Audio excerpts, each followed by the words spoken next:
وَيَرْزُقُهُ مِنْ حَيْثُ لَا يَحْتَسِبُ، وہ وہاں سے دیتا ہے جہاں سے بندے کو گمان بھی نہیں ہوتا۔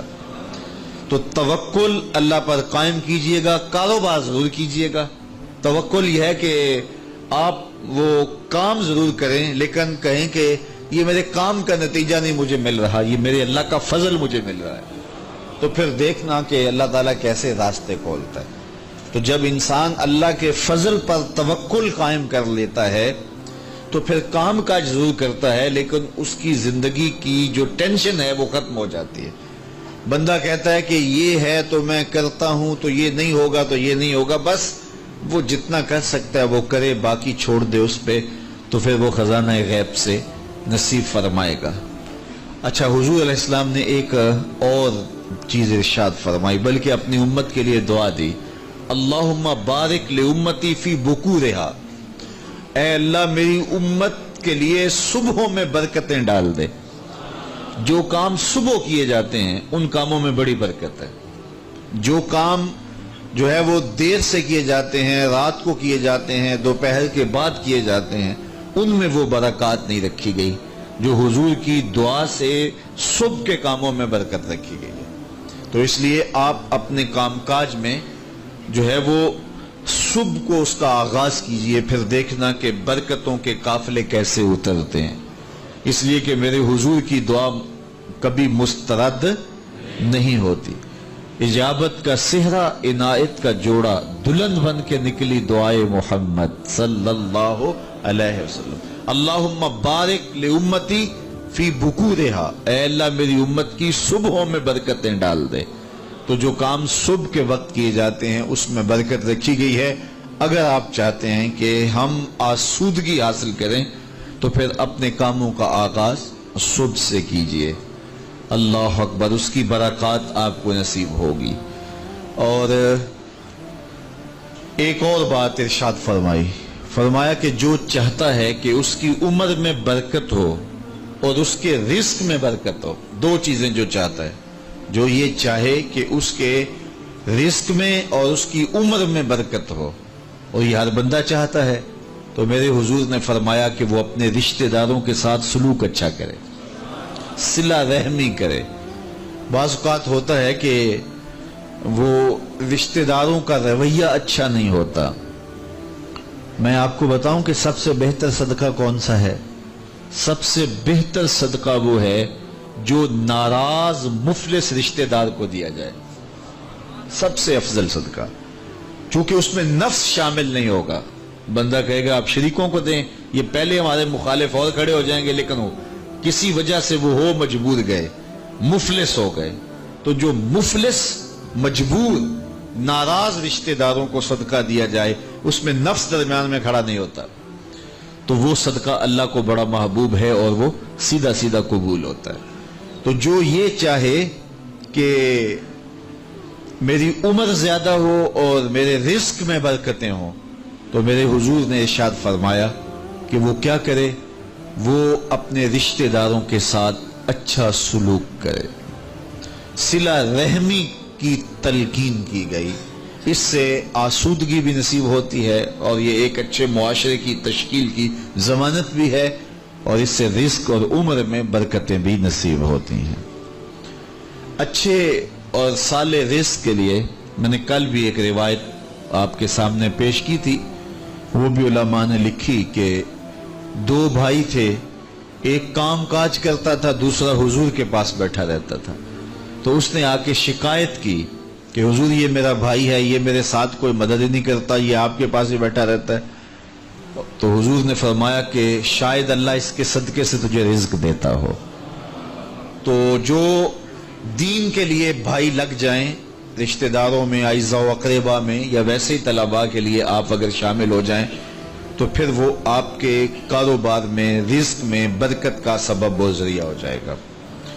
ایک اور چیز حضور نے فرمائی، حل تنصرون و ترزقون الا بضعفائکم، فرمایا تمہیں جو رزق دیا جاتا ہے اور بعض امور میں تمہاری مدد کی جاتی ہے اور مشکل حالات ہوتے ہیں، حالات ٹال دیے جاتے ہیں، میرے حضور نے فرمایا تمہیں پتہ ہے وہ ایسا کیوں ہوتا ہے؟ حل تنصرونا و ترزقونا، تمہیں جو رزق بھی دیا جاتا ہے. بعض اوقات ایسا ہوتا ہے ایک بندہ بڑی محنت کرتا ہے، نتائج نہیں ملتے. ایک بندے کی تھوڑی محنت ہوتی ہے لیکن دروازے کھلتے چلے جاتے ہیں. مشکل میں پھنس جاتا ہے، کوئی ایسا سبب لگ جاتا ہے کہ راستے کھل جاتے ہیں. تو بندہ کہتا ہے کہ پتہ نہیں یہ کیا ہوا. تو حضور نے فرمایا کیا جانتے ہو حل تنصرونا و ترزقونا، تمہاری یہ جو مدد ہوئی اور تمہیں جو رزق کی کشادگی عطا کر دی گئی یہ کیوں ہوئی ہے پتہ ہے؟ الا بدعفائکم، کہا تم معاشرے کے جن کمزور لوگوں کی مدد کی ہے یہ ان کی دعاؤں کا نتیجہ ہے. اپاہج، کمزور، لاچار، اراملہ، یتامہ، مساکین. یار جب کوئی شخص کسی یتیم کی مدد کرتا ہے اور ان کے گھر میں چولہا جلتا ہے تو عرش کا رب کتنا راضی ہوتا ہے. جب کوئی دکھیے کے کام آتا ہے اور اس کی اعانت کرتا ہے تو پھر وہ راضی ہو جاتے ہیں. غریب پھنسے ہوئے ماں باپ، گھر بیٹی جوان ہو رہی ہے اور بڑھاپے کی طرف اس کا رخ ہو رہا ہے اور ان کے پاس ہمت نہیں ہے کہ ان بیٹی کو اٹھا سکیں، تو کوئی صاحب ثروت چپکے میں جا کے ان کی مدد کر دیتا ہے کہ تیری بیٹی میری بیٹی ہے اور اس کو تو نے گھر کی دہلیز سے اٹھانا ہے. تو پھر وہ ایک دم خوش ہو جاتا ہے اور آسودہ ہو کے اس کا انتظام کرتا ہے اس کی شادی کا. تو کوئی جانتا ہے کہ اس بوڑھے ماں باپ کے دل سے کتنی دعائیں نکلتی ہیں اور اس جو ہے وہ بیٹی کے دل سے کتنی تمنائیں اور کتنی جو ہے وہ نیک جذبات ان اشخاص کے لیے ہوتے ہیں جو ان کی مدد کے لیے کھڑے ہوئے. تو کوئی اس کا وزن ہے؟ کوئی وزن نہیں کر سکتا کہ اللہ تعالیٰ اس کی برکت کتنی عطا کرتا ہے. تو میرے حضور نے ارشاد فرمایا تمہیں جو رزق دیا جاتا ہے، مصائب سے تمہیں بچا لیا جاتا ہے، آتی آتی تکلیف ٹل جاتی ہے، تمہاری نصرت دشمن کے مقابلے میں ہوتی ہے، حاسدین کے مقابلے میں تم کھڑے ہو جاتے ہو. فرمایا تمہیں پتہ ہے یہ تمہیں کیوں ایسا ہوتا ہے؟ فرمایا الا بدعفائکم، جو تمہارے معاشرے کے کمزور لوگ ہیں جن کی تم نے مدد کی، فرمایا یہ ان کی دعاؤں کا نتیجہ ہوتا ہے. ان کے اٹھے ہوئے ہاتھ اللہ کبھی خالی نہیں موڑتا ہے. اس لیے لاچار لوگوں کی، دکھی لوگوں کی، بے بس اور بے آسرا لوگوں کی مدد کے لیے کھڑے ہو جایا کرو.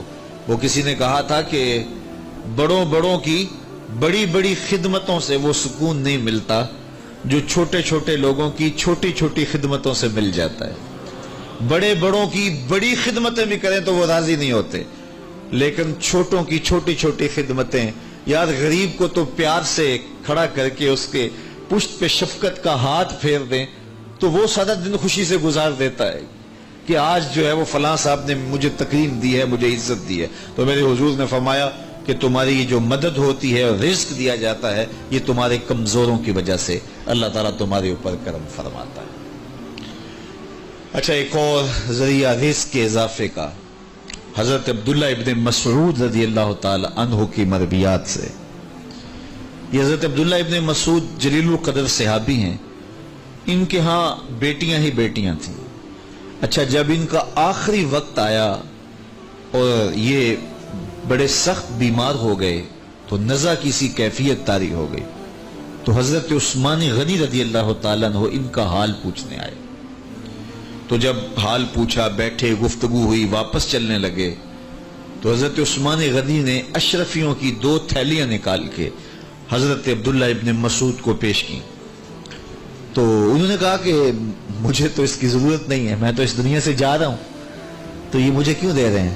تو حضرت عثمان نے کہا کہ یہ آپ کی بیٹیوں کے لیے ہے، چونکہ آپ کی بیٹیاں ہی بیٹیاں ہیں تو یہ میں ان کے لیے پیش کر رہا ہوں. آپ کو تو واقعی ضرورت نہیں، دنیا سے جا رہے ہیں، تو یہ ان کے لیے ہے.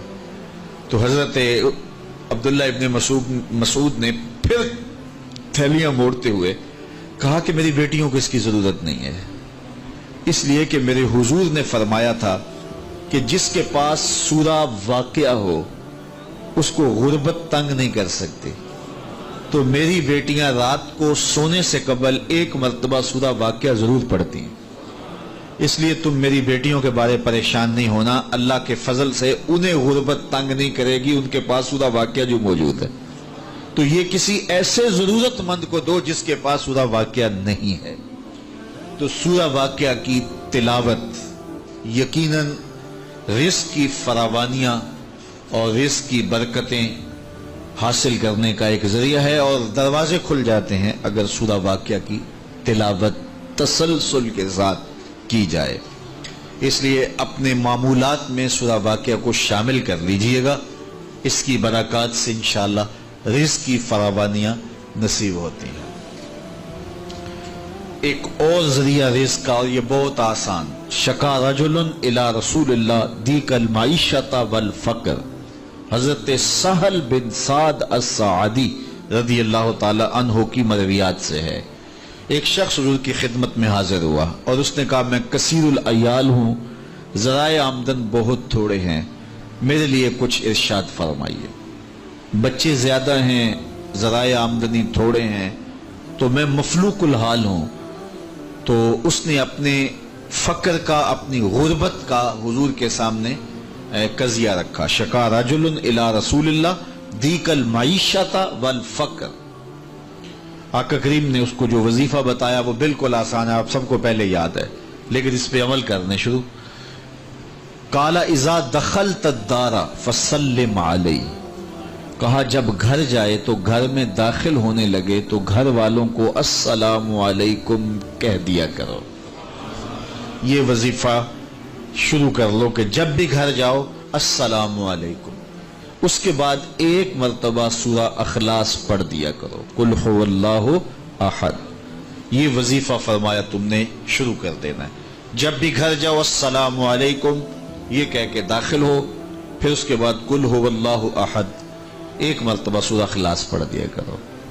اور میرے آقا نے فرمایا کبھی ایسا ہو کہ تو گھر جائے، گھر موجود نہ ہو، اہل خانہ کہیں گئے ہوئے ہوں، تو فرمایا عمل نہیں چھوڑنا، فسلم علیہ، پھر تو مجھے سلام کہنا، پھر تو مجھے سلام کہہ دینا۔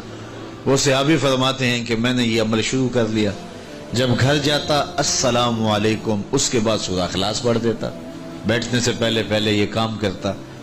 اور کبھی ایسا ہوتا میں گھر نہ جاتا، گھر والے گھر نہ ہوتے، پھر تو مجھے چائے چڑھ جاتا، پھر میں حضور کو سلام کہتا۔ اللہ اکبر۔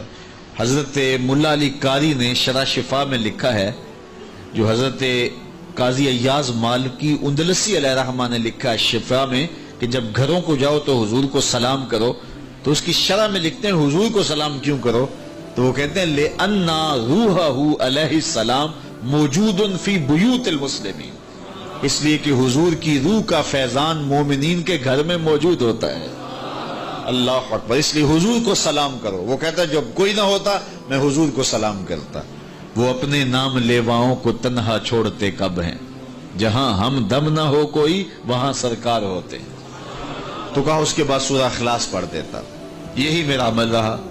پھر اس کا فائدہ کیا ہوا؟ وظیفہ حضور نے بتایا تھا، اور جب بھی جاتا السلام علیکم سورہ اخلاص، کوئی نہیں ہے تو حضور کو سلام اور سورہ اخلاص کہتے میں نے عمل شروع کر دیا، حتی افاد اللہ جیرانہ، اس عمل کی برکت سے میں نے تو امیر ہونا ہی ہونا تھا، میرے ہمسائے بھی امیر ہو گئے۔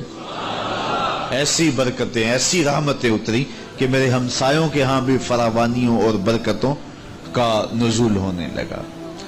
اسی طرح رزق کی فراوانی کا ایک اور ذریعہ ہے، اور وہ یہ انفاق فی سبیل اللہ۔ جب اللہ کی راہ میں آپ خرچ کریں گے تو پھر اس سے رزق بڑھتا